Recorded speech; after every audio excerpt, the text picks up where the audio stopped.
Ariel Helwani signature UFC gym in Cancun. I'm serious. I didn't. No, it was a UFC gym corporate. Oh, okay. They put on a test, and they took a bunch of the franchise owners and managers out here, and I was invited to come along. But I actually did just open a Rockland UFC gym, which is about 35 minutes from Uriah Faber's Ultimate Fitness in downtown Sac, and it's kicking butt, man. It's doing good. And just so I understand, because I'm not a business guy, I'm not as smart as you are when it comes to the stuff. You are a business guy, Ariel. Why, even though I'm Jewish, honestly, I'm not a business guy. Why open up a UFC gym? What's that supposed to mean? Well, come on. I know what you were thinking. They were all thinking it, all right? You're a businessman. You're a businessman. Why a UFC gym and not a Uriah Faber's Ultimate Fitness gym? Why would you open sort of a competition? I've had a relationship with the UFC gym guys for about 6 years now, since before they even started.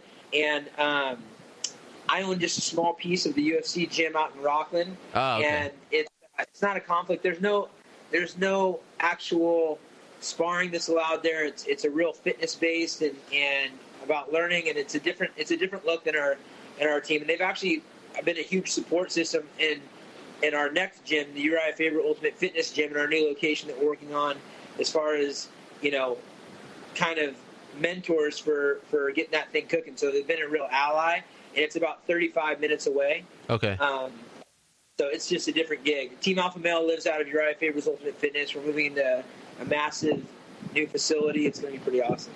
All right. So the news last week pertaining to you was that you're coming back. You're fighting in December in the new arena. That was a natural. Everyone wanted to see you fight on that card. You built that market, very important to that market. You're fighting Brad Pickett. But since you fought in September at 203, did you have to think long and hard? Like, was this a quick turnaround? Like, in other words, if they weren't fighting in SAC, would you not have come back this fast? Absolutely not. And to be honest with you, I'm super excited to fight in SAC. Those are all my people out there. I built our team Alpha Male. It's like an extended family to me, and I was raised in the greater Sacramento area all the way through college, and it's going to be a really cool event. I've been kind of waiting for this, and this is actually going to be my last fight, and it just feels right to do it in SAC in this new arena, and it just feels like the right time in the right place, and so I've been waiting for this new arena to be built. I was waiting for that Dominic Cruz opportunity, and I feel like this is going to be an epic event, and I can't wait to do it in front of the people I love. Wait a second. This fight against Brad Pickett is going to be your retirement fight? I think so, man. Wow. I just feel like it's the right time. I've been super blessed with this career. I'm very thankful for the health that I have right now and the success that I've had, and I'm excited. I'm pretty proud of being able to give back to the next generation of guys from creating contenders and champions and being a leader of that team. And it just feels like now is the time to have a homecoming and an adios at the same time. Wow. I have goosebumps. I had no idea that you were going to announce this, and I appreciate you doing it on the show. When did you come to this conclusion? When did you decide that this was the perfect time to have your last fight? I've been teetering with it for a long time. The thing that I'm lucky is like I said, I have my health, and I really love what I'm doing. But just as far as the passion goes, I have a passion for what I'm doing still, but it doesn't get the same emotion that it has in the past. I remember, my favorite fighter of all time is Roy Jones Jr. And I remember them talking about him kind of feeling that, where he was playing full basketball games, the same day as a boxing match, and just, it took a long time to get to this point where I'm skilled enough and I'm in a position enough to where I can fight and have a great time. But like my last fight, in the last couple fights, I haven't found that emotional rise or fall. That is kind of a strange thing for me, and I still love what I'm doing. That's the reason why I'm doing it. But I just feel like this is going to be something that's going to be an emotional thing for me. It's going to be a passion thing. I'm going to train my butt off, and I just feel like right now is the right time. We've got, Cody hopefully about to challenge for the world title and bring it back. We've got Paige Van Zandt that is a star on the rise, and I've had a hand in so many other folks that coming up in the sport. And I think, moving forward, I'm going to be more of a GM for the team. Is kind of a general manager, recruiting, making sure that that things are moving forward and building the biggest, best team in the world. And I just feel like I feel like I can compete with anyone right now. My health is there, my body's there, but I want to get that emotion, have that last fight, and make it a kind of a stand. Wow. Because I fight, so every time somebody offers me a fight, I'm going to accept unless I make it stand. I mean, I'll do it until I'm just like that. Did you tell the UFC this? Like, did you reach out to them and say, I want to fight on this card. I want this to be my last fight. Can you give me a slot? No, I didn't say anything about it. You're the first one to hear, Ariel. Wow. My boy. This is amazing. I am honored. Honestly, sometimes people come on the show and give me a heads up about an announcement. You just dropped this bomb on me, and I had no idea that it was coming. So they have no idea as well. Yeah, it's all good. But you don't have to. I know when I've told you stuff before, you try to act around like you don't get around at it. But this time you didn't, right? I did. I know. I like that. I appreciate that. What was the opponent important for you, or you just wanted a fight? No, the opponent hasn't been important to me. Yeah. I tried to do that with Frankie Edgar. I just was looking for bigger fights and hoping it was going to drum up more emotion. I went up a weight class and things like that. But, I mean, honestly, it's like I said, I enjoy competing, and I love to get out there, and I feel like I can compete with anyone in the world. It took me a long time to get like that. But it's just changed for me a bit. And I'm hoping that I have that adrenaline and the hair on my neck stand up for this fight. Oh, man. I will. Hometown and being the last fight. That's what I really enjoy about this thing, and I've loved, just being a part of other people's success. Even guys like TJ. I mean, I enjoy the fact that TJ and Chad and guys like Munoz and Scotty Jorgensen, like all these guys that I helped get into the sport, and I've seen some of them go.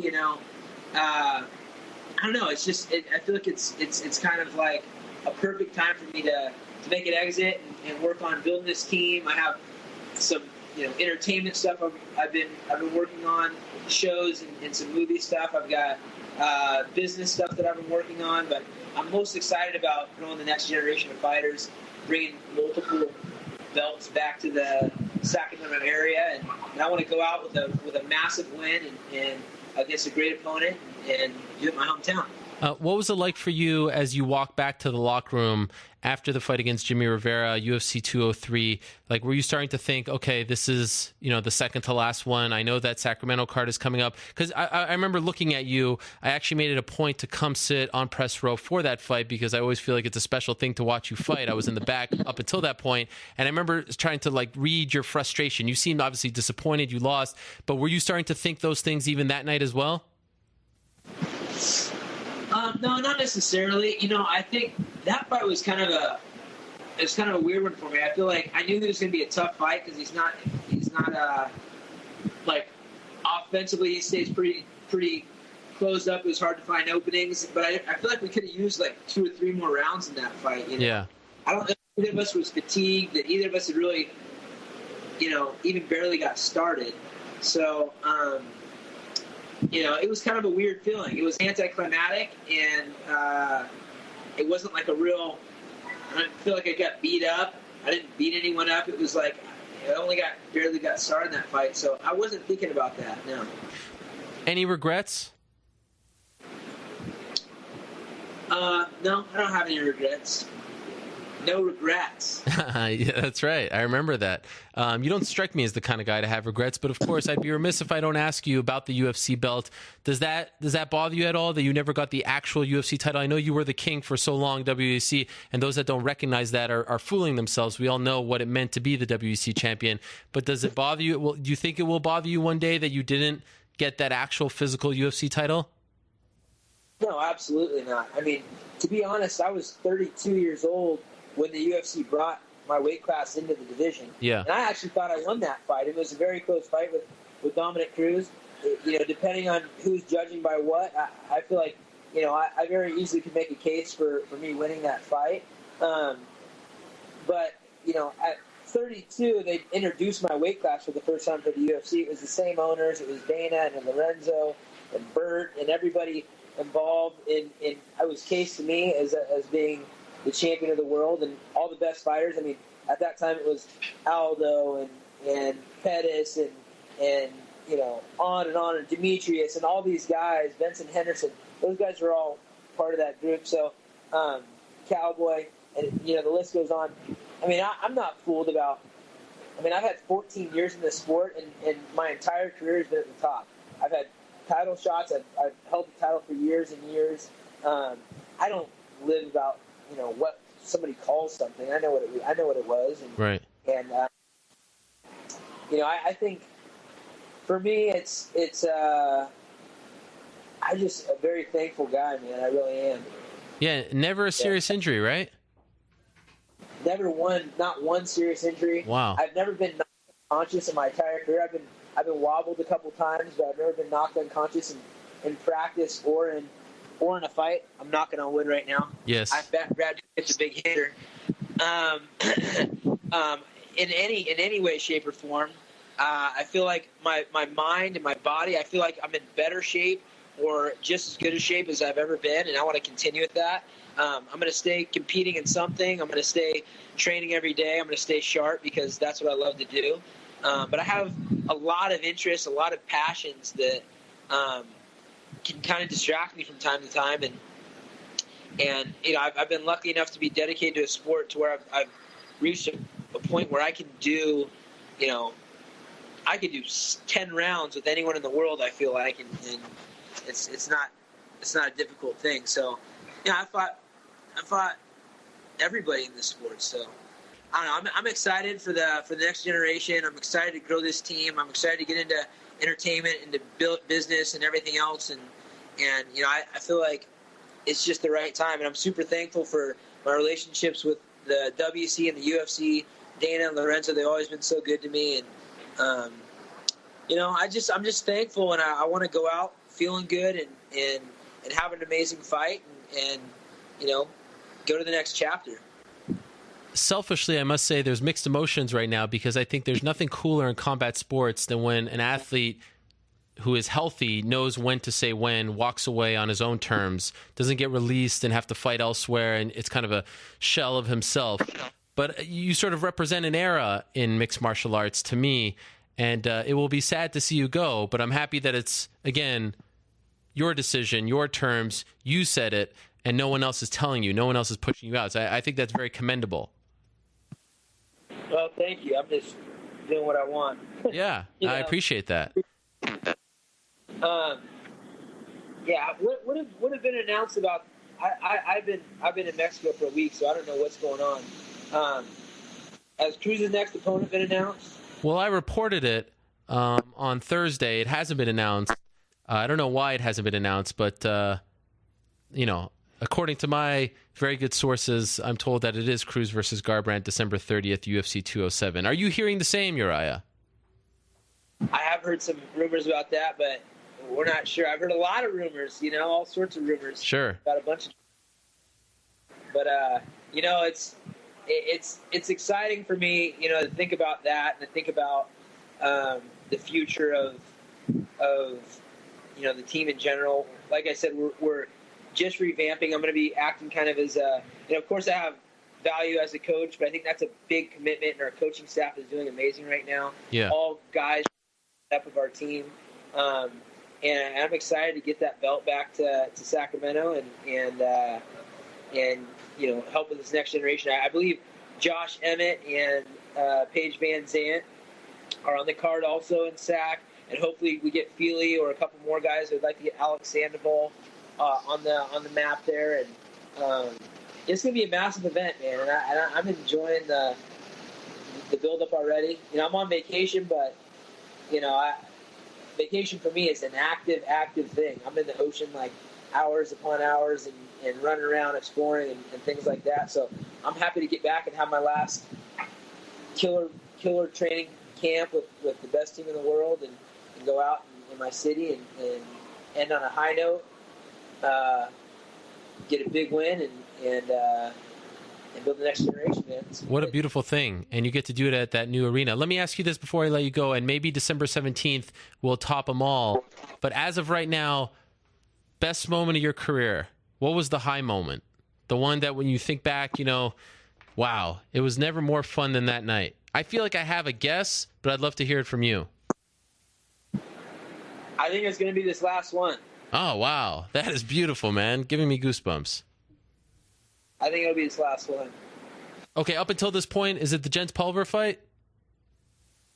Yeah, I would say that was definitely it. I mean, Jens Pulver was a former UFC champion. He's a guy that I followed and looked up to. It was my first big fight in the Sacramento arena where we're at the Arco, which was a big deal. I'd been to the Arco a couple times as a kid in nosebleeds because we didn't have a lot of cash. Wasn't at the game at the front row. So to be a main event there, it was really cool, and to have an epic fight with Jens was really big. And I think that it was the first time it was really put out there on a big platform. Yeah. No secret that your father is a very loyal viewer of this program. Is he hearing the news for the first time as well, or did you give him a heads up?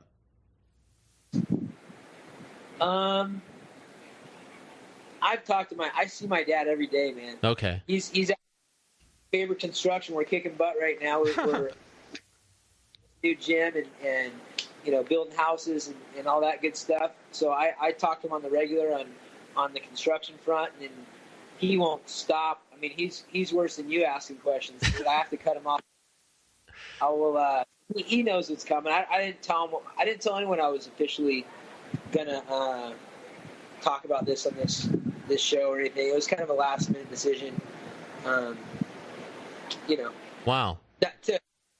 Sure. What an honor. I sincerely mean that. Thank you so much. And thank you for all the memories, man. Thank you for all the great moments. Hopefully we'll get to talk to you before the fight and, be there in person and take it all. I can't imagine what it is going to feel like in that arena when California Love comes on. Wow, that is going to be something. Oh, it's going to be nuts. I mean, I've got people from everywhere trying to get tickets right now for that show. It's gonna be insane, man. I mean, I can't. I'm getting goosebumps thinking about it. And there's something somewhat poetic about, a product of Team Alpha Male, Paige Van Zandt headlining, like you're sort of passing the torch. You know what I mean? There's something kind of nice about that. It's beautiful, and the cool thing is, I mean, the best is yet to come with our team. Especially with the way that coaching staff is right now. Justin Buckles has been doing an amazing job. Danny Castillo, Chris Holdsworth, Fabio Prado. Master Tong just went back after 11 years hiatus to see his wife and everything, which is an emotional thing. But we've got his lineage here with us, and Coach Joey and all the contributors. Our team is on point right now. I've got Josh Espy, who was one of the guys that's become our CEO for our team and our gym, who used to be with On It, who's helping us bring everything to the next level as far as the team goes. We've got a lot of cool stuff in the making. I've got kids that are now my main training partners, like Joseph Morales and Andrew Coyne, that were 9, 10 years old, and now are 6-0 as professionals at 22, married, having kids, and it's just nuts, man. I'm super stoked about this next generation of guys, and I've been talking to these amazing recruits that have been, have kind of like-minded personalities for Team Alpha Male that are coming out, like Alex Munoz and Jordan Oliver and Mike DePalma. These are all guys that are talking about coming out to our team that are high-level wrestlers that fit the mold. And so, it's an exciting time. And there's going to be a lot of Sacramento headliners from Team Alpha Male for the future. And it's going to be more and more of a staple, and it's going to be an exciting thing. So, I'm pumped about that, amongst all the other things that I have going on. Yeah, and you seem sincere when you say that, as opposed to just saying it for the sake of saying it. That feels like a greater accomplishment I feel like you feel like that's a greater accomplishment than any win, any title, right? The team that you built. 100%. Yeah. 100%. And it's also the highs and lows are bigger. You know what I mean? It's a different feeling when it's not just you and your efforts on the line. You know, having guys leave or having new guys in, the pride, the heartbreak, you know, all that kind of stuff that's real stuff. So it really is like a family. It's a cool thing, and it's gonna get bigger and better. This new gym is gonna be amazing. It's gonna be an iconic place. We're working on a building that was Buzz Oates, who's a massive this world was his very first building over, and we have a local artist, David Garibaldi, that is going to be doing a massive mural on the building. It's going to be me, who's there as an athlete representing Sacramento, and everyone involved. So, I'm hearing there's already an article about my retirement. Good job, Ariel. That's the way we roll at MMAfighting.com. That's the way we like to do it. We got to get. But you know, this gym is going to be an iconic spot for Sacramento, and it's going to be a really cool thing to have for our city, and it really needs to. I mean, it's really needs to be the guy that's built that, you know. Yeah. The Wi-Fi is breaking up. I have one more question if I can squeeze it in there, and I hope it gets better for this last question. You strike me as a very happy-go-lucky kind of guy. I've known you for quite some time, and I've never seen you really upset or sad or anything like that. Do you think leading up to the fight you'll ever have a moment where you smell the roses and get emotional, sad, or maybe afterwards? What are you expecting emotionally as you approach this final fight? Yeah, it's going to be emotional for sure. I mean, it will be. 100%. Okay. But happy-go-lucky doesn't mean you don't feel emotion. Sure. They're actually more intense. That's right. Well said. Well, Urijah, what an honor this is. Thank you again for coming on the show and breaking this news with us. But more importantly,